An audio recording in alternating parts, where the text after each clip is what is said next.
Assalamualaikum warahmatullahi wabarakatuh and welcome back to my channel Brosura Brosur. Oke semuanya, seperti dengan judul video kali ini ya, kita bakal bahas tentang laptop lagi. Cuma kali ini berbeda dengan laptop sebelumnya yaitu yang pakai AMD Ryzen sebagai prosesor utamanya. Kali ini kita bakal bahas laptop dengan yang menggunakan Intel, dan Intelnya itu Intel yang umum lah masalah yang tahun sekarang itu yaitu i3 Gen 10. Nah, kalau umum apa yang spesial dari video ini bang? Nah, yang spesial adalah laptop ini itu punya berbagai kelebihan yang menurut saya yang udah saya coba itu enak banget. Dimana mulai dari keyboardnya, terus layarnya, apalagi desain laptopnya itu sendiri seperti bisa dibilang bukan desainnya juga sih, kayak semacam bagian luarnya itulah rangkanya itu mulus gitu, kayak metal tadi bahannya. Nah, memperkenalkan ini dia Asus VivoBook A14A416JA. Mungkin kalian bilang sekilas ini laptop kayak cuma laptop biasa ya, laptop yang biasa umum dipakai buat mahasiswa gitu. Cuma kalau kalian perhatikan lebih jelas lagi, di sini bisa lihat resolusi layarnya itu bagus loh. Ibaratnya ini Full HD dan harganya pun menurut saya dengan harga yang sangat terjangkau. Kalau untuk sekarang ya, apalagi kalau kalian beli online, dan untuk harganya nanti bakal saya cantumin di akhir video. Cuma sebelumnya bakal saya bahas fitur-fiturnya seperti saya bilang, pertama keyboard, dimana dengan harga segini, dengan segininya belum saya sebutin ya. Cuma intinya nanti dimana laptop ini itu fiturnya udah menyediakan inilah fitur. Nah, kameramen mungkin bisa lebih dekat lagi. Nah, sudah terdapat fitur backlight pada keyboardnya. Ini benar-benar fitur yang langka banget ditemuin di laptop yang murah gitu. Mungkin kalian penasaran kan, harganya itu berapa sih kalau ada backlightnya? Dari tadi saya bilang murah, tapi ini murahnya berapa ini? Mungkin ada yang mikir murahnya menurut saya mungkin berapa juta gitu kan? Enggak sampai puluhan juta, enggak ada 10 juta atau 8 juta, enggak. Bahkan mungkin di bawah 7 juta. Ya, dan RAM-nya pun ya 8 lah ya, masa laptop zaman sekarang RAM-nya di bawah 8 kan udah gak ideal gitu kan, apalagi i3 Gen 10. Nah, dengan i3 Gen dibekali dengan i3 Gen 10 ini yang cukup, yang seperti saya bilang tadi itu cukup umum ya di pasar sekarang. Itu laptop sekarang yang pakai i3 Gen 10 itu udah kenceng lah, nggak mungkin lagi ngadet dan jelas pakai SSD-nya pun ya lumayan lah, nggak mungkin kalian buka laptop ini cepet nggak butuh waktu yang lama. Ibaratnya booting itu hitungannya detik lah, nggak sampai 1 menit ya, nggak sampai 1 menit ya, nggak sampai 20 detik lah, 30 detik, nggak sampai 20 detik pun mungkin nggak sampai ya. Terus apalagi sih fiturnya selain dari backlight? Nah, layarnya yang udah Full HD. Nah, layarnya itu layar dengan laptop ini itu layarnya udah Full HD, dan dia bodinya ini bisa kalian lihat ini mulus banget. Benar-benar kalau kalian penasaran ya, ini mulus banget. Biasanya laptop dengan harga segini itu bodinya itu masih kayak plastik yang gimana gitu kan. Nah, terus enaknya kalian apa? Dari segi keyboard lagi, tapi bukan dari backlightnya, udah beda. Yaitu feel-nya, kliknya itu enak banget. Mungkin kameranya bisa kesini biar mungkin suara klik-kliknya itu bisa turun kedengaran gitu kan. Bismillah. Nah, ini kita masuk Word dulu ya. Langsung ngeklik doang kagak ada itunya kan, lucu juga. Kita masuk Word dulu. Blank dokumen. Nah, kita coba ngeklik Brosura. Nah, ini nggak tahu ya suaranya kedengaran sampai situ atau enggak, tapi yang penting yang jelas menurut saya ini memang untuk kliki kayak suaranya itu memang ya enggak, jangan dibanding dengan mechanical keyboard lah, ini keyboard laptop. Cuma jelas ini tuh kalau kalian pegang sendiri ya itu terasa banget, enak banget suara, enak banget bukan suara ya, feel kalian ngetik itu empuk banget, beda banget kalau kalian mau bandingin sama laptop yang saya review sebelumnya yaitu HP 245G9 yang ada di video yang kalian bisa cek sendiri aja di channel saya. Itu jauh lebih enak ini, saya jujur lebih enak ini, jauh. Dan untuk layarnya jauh lebih bagus ini ya, karena resolusinya juga lebih tinggi. Ini Full HD, sedangkan yang satu itu yang sebenarnya mungkin itu masih HD kalau nggak salah ya. Terus untuk spesifikasi ininya, spesifikasi intinya, spesifikasi utamanya, bagi kalian yang dari tadi nggak sabar gitu kan cari spesifikasi utamanya. Spesifikasi utamanya sendiri, sebentar. Oke, jangan kita lewat sini, kita lewat yang lebih detail aja ya. Kita langsung masuk ke, mohon maaf, bentar. Run. Oke, langsung lewat sini aja. Lebih jelas, Pak. Karena kalau yang lewat setting itu biasanya ada yang ngumpet gitu kan. Ini lebih jelas, Pak. Nah, dia tentu saja sudah pakai Windows 11 Home Single Lead 64 bit. Harus 64 bit ya, harus itu. Dan untuk RAM-nya seperti saya bilang dia 8 GB, dan untuk prosesornya ya i3 Gen 10 ya, yang itu yang biasa kita temuin kayak di Infinix Inbox X1 juga kayaknya pakai itu, terus juga beberapa laptop lain juga pakai itu. Dan tentunya kita bakal nguji tes gaming juga nanti di akhir video, dimana saya ngelihat itu di video sebelumnya yang di laptop HP 245 G9 itu banyak yang tanya ini bisa buat game Mbak, malah ada yang komen nggak tahu dari mana, malah ngomong nggak recommended buat game, padahal saya tiap hari itu main game pakai laptop itu loh. Serius, gamenya sudah nggak tanggung-tanggung, bukan game kalian mikirnya jangan game main game gitu, enggak. Gamenya itu insya Allah gamenya bisa dibilang lumayan berat, lumayan nyata gitu kan, lumayan kalau kalian main di warnet gitu kan kayak karena game-game sekelas Honkai Star Rail atau game-game kayak ini loh Resident Evil itu ngangkat semua, atau bahkan Assassin's Creed itu jalan di laptop yang sebelumnya itu, cuma memang saya tidak membuat tes gamenya. Kenapa tidak dibuat tes gamenya? Karena memang sebenarnya ini dari video yang sebelumnya itu kan memang laptop untuk mahasiswa kuliah gitu kan, cuma bahkan bisa buat main game, jelas bisa betul-betul dengan laptop yang ini. Laptop office bukan berarti laptop yang tidak bisa buat main game. Laptopnya itu bisa buat main game, cuma yang keperluan utamanya itu untuk office, untuk kuliah gitu loh. Nah, masalah bisa buat main game itu tergantung spesifikasi, balik ke spesifikasi laptop atau komputer itu lah. Namanya komputer seperti itu juga ya.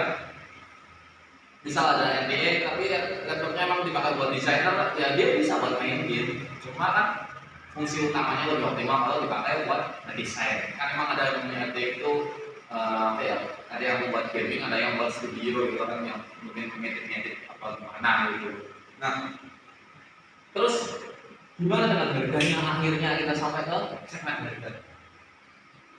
Pertama, mungkin kalian bisa buka dulu sekalian ngeliatin body fullnya dari laptop ini. Nah, pertama untuk harganya sendiri, laptop ini itu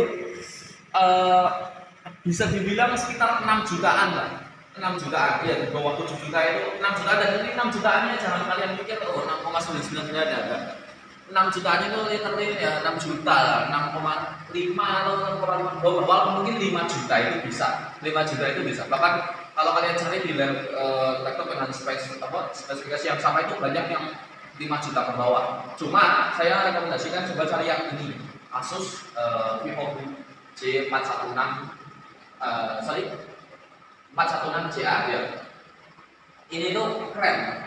Seperti saya bilang, dia itu punya backlight, layarnya yang FHD, dan ininya keyboardnya itu clicky banget. Plus laptop ini itu enteng. Untuk bobotnya seperti saya bilang, mohon maaf, tidak potong ya. Untuk bobot dari laptop ini sendiri itu cuma sekitar 1,3 kg. Enteng. Ya 1,3 ini kan ibaratnya 1 kilo lebih 300 gram lah ya. Ibaratnya ini jadi buat mahasiswa ini enak banget. Ketika kalian masuk ke kertas, kalian nggak perlu bawa berat banget itu di belakang, enggak. Ini enak, dan harganya pun seperti saya bilang ini terjangkau, 5-6 jutaan. Ya 5-6 jutaan.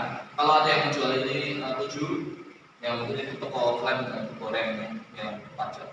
Nah terus untuk tes gamenya bisa buat game kan? Oke, pengujian kita lakukan pada game Honkai Star Rail ya, dengan settingan low, dengan settingan rendah, tapi dengan FPS-nya kita coba unlock ke 60. Terus untuk resolusinya kita pakai 720p alias HD, dengan anti aliansinya TAA, semuanya nih low, tapi akurasi landingnya tetap 1. Jadi gambarnya nggak burik ya. Terus nah, di sini kita dapat ketika di dalam ruangan dapat sekitar 40 fps-an, 40 di atas 40 fps ya, kadang 40, 41, 42, 43, tapi selalu 40 fps ke atas. Nah, untuk map yang di luar, dan mengejutkannya untuk yang di luar sekalipun, yaitu kita lagi ada di map Globok ya.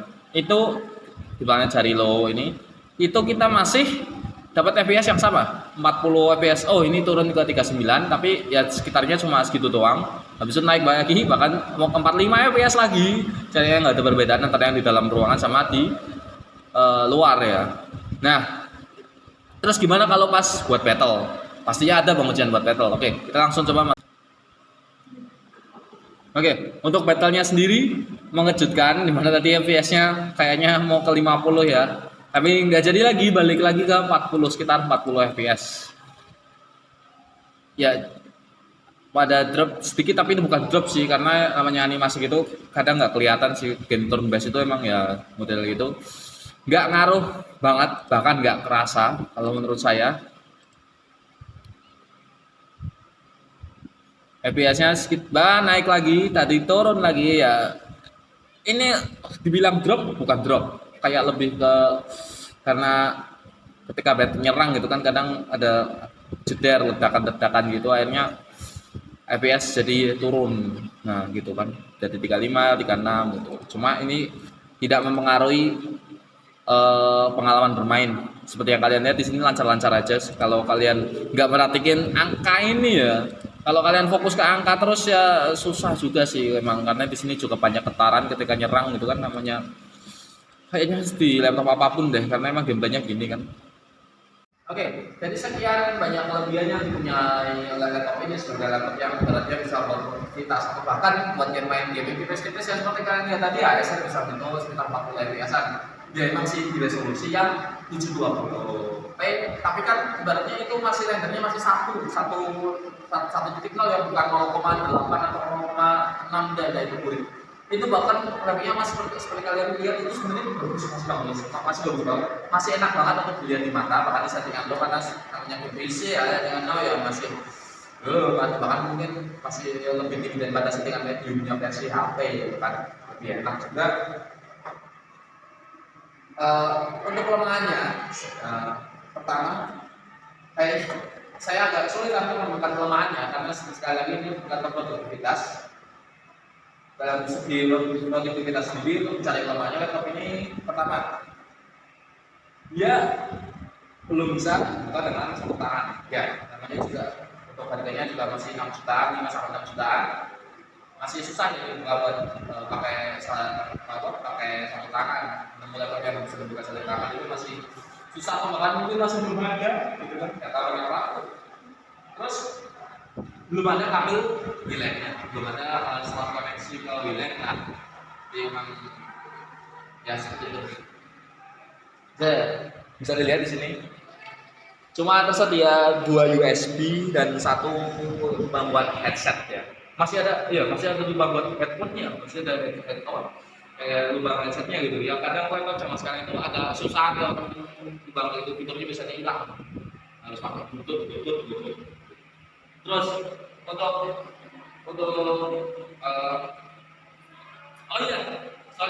USB-nya ini 3 ya. Slot USB-nya itu ada 3 ternyata. Yang satu itu di sebelah kanan. Kamera mungkin bisa di sini mau dibuat rekam. Yang satu ada di sebelah kanan dan yang satunya 2 di sebelah kiri ya. Sebelah kanan dan yang satunya ini ada lubang HDMI. Nah, dan untuk kelemahan sepertinya masih itu aja. Kalau ditanya tentang bobot, seperti yang bilang ini bobotnya justru ini suatu kelebihan dari laptopnya. Bobotnya cuma 1 kiloan, 1,3, kecil pak. Laptop sebelumnya aja sebelumnya kalau saya timbang-timbang ya berat punya saya kayaknya berat. Ya, yang ini kan enteng banget kayaknya. Bisa bahannya ringan pak. Dan desainnya kan buat begini ya kayak elegan gitu kayak laptop mahal tapi enak gitu. Nah, jadi mungkin itu sebuah sekian review dari saya. Emang sih kalau dipertimbangkan secara sebagai laptop produktivitas ini laptop bagus. Tapi kalau kalian nyari buat main game, ya bisa. Tapi kira-kira seperti yang kalian lihat tadi suhunya itu memang tidak sebesar tinggi kayak suhu laptop kan kalau ya kayak PC itu jangan dibandingkan PC atau apalagi PC yang buat main game jangan. Suhu tadi itu sebenarnya untuk laptop sendiri suhu buat main game itu 70 sampai 80 bisa dibilang normal. Karena kalau untuk PC ya kalau untuk PC mungkin itu baik, kalau untuk laptop itu normal. Kalian mau main game di laptop suhunya masih di 50 atau 60-an apa ya? Laptop gaming pun kayaknya sama Pak. Gitu. Jadi ya mungkin itu sekian review saya dari saya tentang Asus VivoBook ini. Asus VivoBook 416C ya, 416CA. Ya terima kasih sudah meluangkan waktu. Oh iya satu lagi. Weaknessnya dia panelnya masih TN. Meskipun resolusinya berarti dia weaknessnya panel masih TN. Cuma untuk bisa dibilang kelebihan atau kekurangan sih. Kalau untuk dibilang produktivitasnya untuk kelebihan dia nggak bisa dilihat dari kanan kiri karena otomatis kalau kalian ngerjain suatu tugas atau proyek itu nggak bisa diintip lah. Tapi kalau kalian tipe orang yang beli ini buat nonton film gitu ya kelemahan dia. Ya mungkin itu reviewnya tambahan sedikit dari saya. Jadi terima kasih sudah menonton video ini. Mohon maaf kalau banyak banget cut di video ini ya karena namanya masih pemula bikin video rekaman, kata-kata saya juga masih sering ulang-ulang. Tesnya juga seadanya, XR lebih mau XR doang, belum ada video lain. Sebenarnya ada, cuma di laptop ini yang terinstall di tes itu masih XR saja. Kenapa dong nggak salah? Ya karena di video sebelumnya banyak yang tanya, nggak bisa tes gamenya gimana, buat game gimana ya udah next video saya bikin kan ini ya tes salah untuk tes gamenya ada untuk next video lagi saya bakal tes laptop juga ada tes gamenya tapi bukan pakai salah ya benar. Next game insya Allah game kita coba game yang ada lore-nya yang keren lah ya. Resident Evil mungkin cocok. Oke, terima kasih sudah menonton. Wassalamualaikum warahmatullahi wabarakatuh.